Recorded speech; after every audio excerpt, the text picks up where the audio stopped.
한 주간 동안에 특별 새벽기도에 참여하신 여러분을 축복합니다. 하나님께서 여러분의 기도에 반드시 응답하시며 올 한 해 복 주실 것을 간절히 소망합니다. 어느 순간부터요, 우리 한국 교회가 이 축복을 사모하는 것을 좀 천시하는 그런 분위기가 생겼습니다. 기복신앙이라고 그러죠. 너무 이제 복 받기를 소원하니까 복 하니까 거기에 대한 반작용으로 그건 기복신앙이다.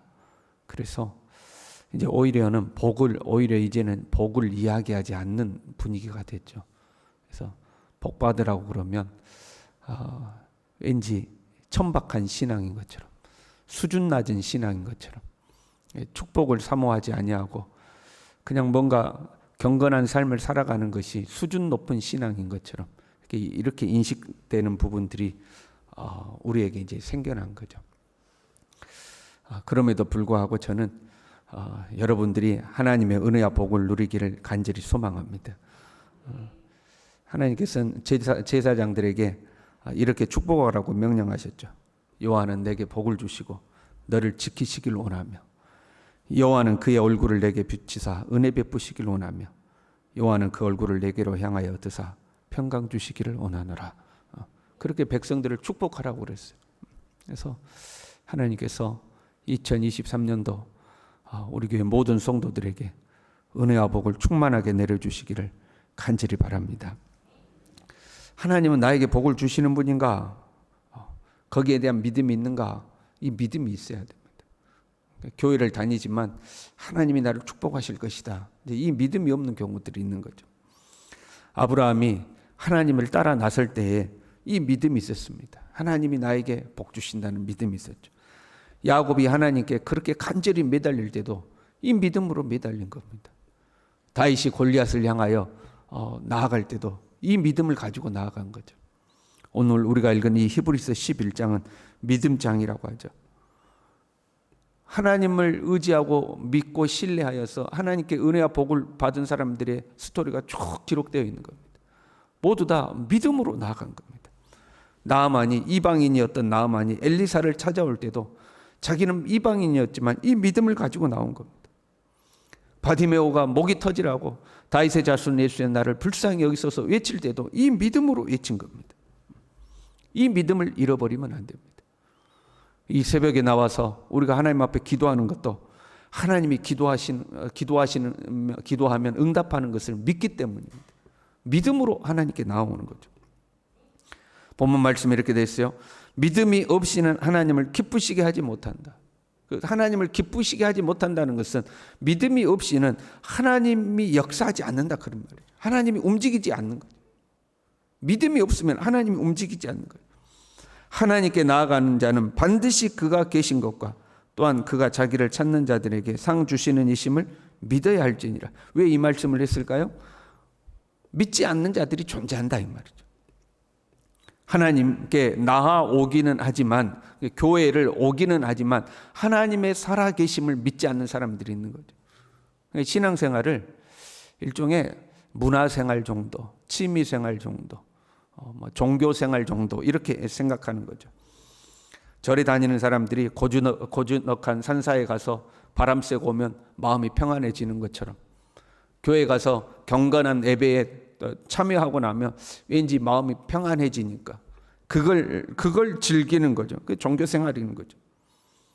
그럼 또 다양한 이유들이 있어요. 어쩔 수 없이 교회 나온 사람, 우리 자녀들 중에 어쩔 수 없이 교회 나온 사람들 있죠. 안 가면 엄마한테 혼나니까 어쩔 수 없이 나오는 사람, 인맥을 쌓으러 나온 사람, 교회 가면 왠지 나를 존중해 주니까, 그래도 교회 가면 나를 존중해 주니까 나오는 사람, 왠지 교회에는 정의를 실천해 줄 것 같으니까 그래서 교회는 나오는 사람, 선거철이 되면 표라도 한 번 더 얻어보려고 교회 나오는 사람, 별의별 사람들이 다 있는 거죠. 우리가 가지고 있는 지식의 수준이 낮아서 그렇게 생각한다 그게 아니고, 공부를 많이 한 사람들 중에서도 교회에 오는 것을 일종의 종교생활쯤으로 치부하는 사람도 굉장히 많이 있어요. 안 다니는 것보다 다니는 게 낫다. 그래도 교회 가면 마음이 좀 편하지 않느냐. 또 자녀들을 교회 다닐 때도 그래도 애들이 교회 다니면 착하게 크니까 안 다닌 것보다 낫진 않느냐. 뭐 이렇게 생각하고 교회를 나오는 거죠. 하나님의 살아계심을, 정말로 하나님은 살아계시는 분이다, 이걸 믿지 않는 거예요. 하나님은 살아계신 분인 줄로 믿습니다. 이 새벽에도 우리를 지켜보고 계시는 줄로 믿습니다. 우리가 기도하는 모든 것을 다 듣고 계시는 분. 하나님의 살아계심을 믿지만 상 주시는 분임을 믿지 않는 사람들도 있어요. 그러니까 교회는 나오는데 하나님께 복을 받는다거나 하나님께 상급을 받는다거나 이런 걸 안 믿는 거죠. 어떤 사람은 천국과 지옥도 안 믿는 사람들. 교회에서 천국과 지옥을 말을 안 하는 거죠. 뭐 요즘 스타일이 아니라나 천국과 지옥을 말하는 것은. 그러니까 하나님을 믿는다고 하면서 하나님께서 우리에게 상 주시는 분이라는 것을 이해 안 믿는. 이러한 성향은 선진국으로 갈수록, 기독교 역사가 오래된 나라일수록 이런 성향들이 강합니다. 서로 사랑하고 이해하고 용납하고 존중하고 연합하고 환경과 자연을 보존하고 이런 것들은 중요하게 생각해요. 이런 것들을 중요하게 생각하지 않아야 된다는 건 아니에요. 이런 것들을 중요하게 생각해요. 그런데 이런 것들만 중요하게 생각해요. 천국과 지옥, 죽음 이후의 세계를 별로 중요하게 생각하지 않아요. 하나님이 우리에게 상급도 주시고 하나님은 우리를 심판하신다, 이런 것들을 중요하게 생각하지 않아요. 이런 것들은 과거의 신앙으로 치부해 버리는 거죠. 교회는 서로 사랑하고 이해하고 용납하고 어려운 사람 도와주고 뭐 이런 어떤 종교 단체인 거죠.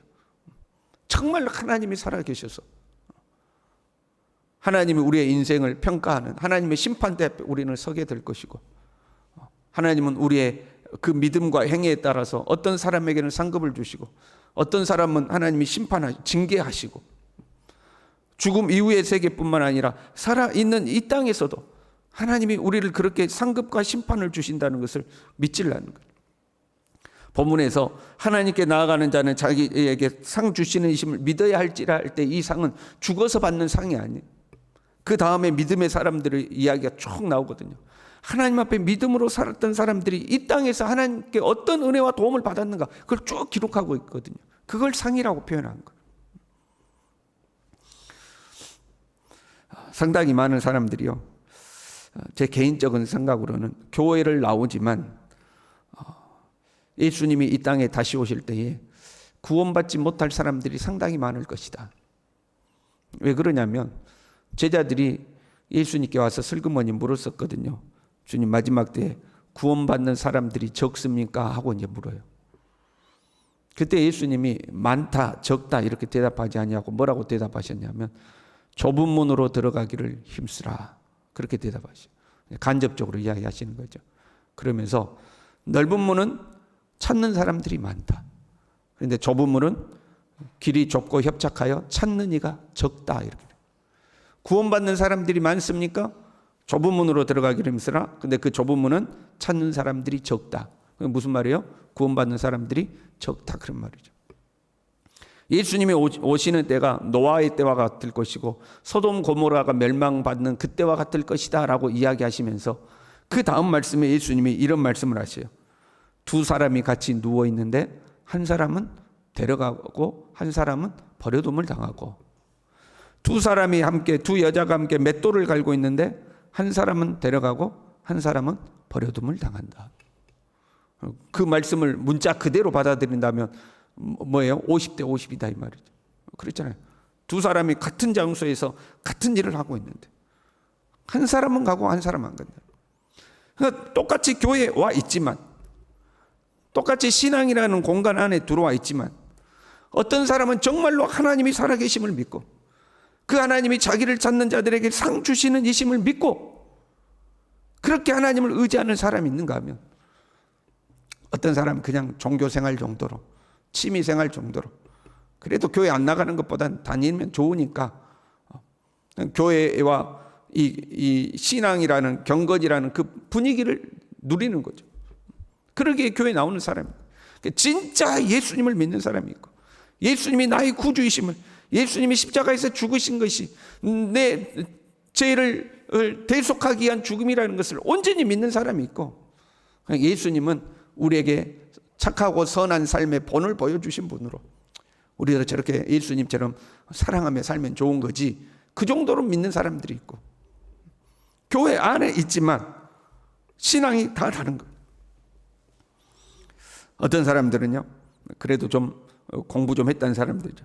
구약의 하나님은 축복하시는 하나님이지만 신약에서 하나님은 그런 분이 아니라고 그래요. 구약은 보면 축복에 대한 이야기가 많거든요. 나가도 복을 받고 들어와도 복을 받고 하는 일마다 복을 받고 떡반죽 끓이지 복을 받고 복에 대한 이야기가 많아요. 근데 신약에는 그런 이야기가 안 나와. 하나님이 우리를 축복한 이야기 하신다는 이야기가 구약처럼 나오지 않아요. 그래서 구약의 하나님은 복을 주시는 하나님이지만 신약의 하나님은 그런 하나님이 아니라는 거예요. 얼마나 우스운 이야기입니까, 여러분? 구약의 하나님이 신약의 하나님 똑같은 하나님 아니에요? 근데 하나님이 스타일을 바꾸셨는가? 구약 때는 축복해 주시고 신약에는 축복 안 하는 하나님으로 스타일이 바뀐가요? 그런 거 아니잖아요. 그 하나님이 이 하나님 똑같은 하나님이에요. 단지 포커스가 다를 뿐이니까. 포커스가 다를 뿐. 구약의 포커스와 신약의 포커스가 다를 뿐이죠. 그 특별 새벽 예배니까 한 주간 내내 복 받는 이야기만 하잖아요. 그 연초에 특별 새벽 예배니까 포커스를 거기다 맞추는 거죠. 또 때로는 포커스를 회개에 맞출 때, 그때는 회개하라고. 네 삶을 바꾸지 않으면 안 된다고. 거기에 포커스를 맞추는 때가 있고, 어쩐 때는 은혜에 포커스를 맞춰서 우리의 행위가 아니라 오직 하나님 은혜로 되는 거라고 그렇게 할 때가 있잖아요. 마찬가지인 거죠. 포커스가 다른 거예요. 하나님은 자기를 찾는 자들에게 상 주시는 분이심을 믿어야 합니다. 하나님이 살아계심을 믿을 뿐만 아니라 하나님은 자기를 찾는 자들, 하나님을 믿고 의지하고 신뢰하고 하나님의 말씀대로 사는 자, 그 언약을 붙들고 사는 자에게 반드시 축복하시는 하나님이신 것을 믿어야 하는 거예요. 이 믿음이 없이는 안 된다는 거예요. 하나님은 이 믿음을 통해 역사하시기 때문에 그렇습니다. 우리가 가장 잘 아는 거 심는 대로 거두는 거잖아요. 콩 심으면 콩 나고 팥 심으면 팥 나고, 공부 열심히 하면 성적이 오르고 공부 안 하면 성적이 떨어지고, 심는 대로 거두는 거죠. 이것은 우리의 노력에 따라 되는 거죠. 믿는 자나 믿지 않는 자에게 동일하게 적용되는 겁니다. 햇빛과 비를 동일하게 허락하여 주시는 것처럼 이거는 믿는 자나 믿지 않는 자나 콩 심으면 콩 나고 팥 심으면 팥 나고, 부지런하고 성실하게 하면 열매를 많이 거두고 게으르고 나태하면 그냥 잡초만 무성하고, 그건 똑같은 거죠. 이걸 자연 법칙이라고 그러는 겁니다. 그런데 콩을 심는 게 아니고 기도를 심었어요. 기도를 심었더니 그 기도가 열매가 되어서 내 품으로 돌아온다. 기도는 하늘에 심는 거잖아요. 기도를 하늘에 심었더니 땅의 열매가 되어서 나에게 돌아온다는 거예요. 이것은 자연 법칙이 아니고 영적인 법칙인 거죠. 심고 거두는 자연 법칙에는 햇빛과 비가 필요하죠. 그러나 이 영적인 법칙에는 믿음이 필요한 겁니다. 내 씨를 심어놓고 햇빛과 비가 있어야지만 싹이 트고 자라나는 것처럼 기도를 심어놓고는 반드시 믿음이 있어야 돼요. 야고보서 1장 6절에 오직 믿음으로 구하고 조금도 의심하지 말라. 의심하는 자는 마치 바람에 밀려 요동하는 바닷물결 같으니 이런 사람은 무엇이든지 죽게 얻기를 생각하지 말라. 오직 믿음으로 구하고 의심하지 말라는. 왜? 이게 영적 법칙에는 반드시 필요한 거예요. 햇빛과 비가 자연 법칙에는 반드시 필요하듯이 영적인 법칙에는 믿음이 반드시 필요한 거예요. 믿음이 있어야지만 하나님이 그 믿음을 통해 역사를 하시는 거예요.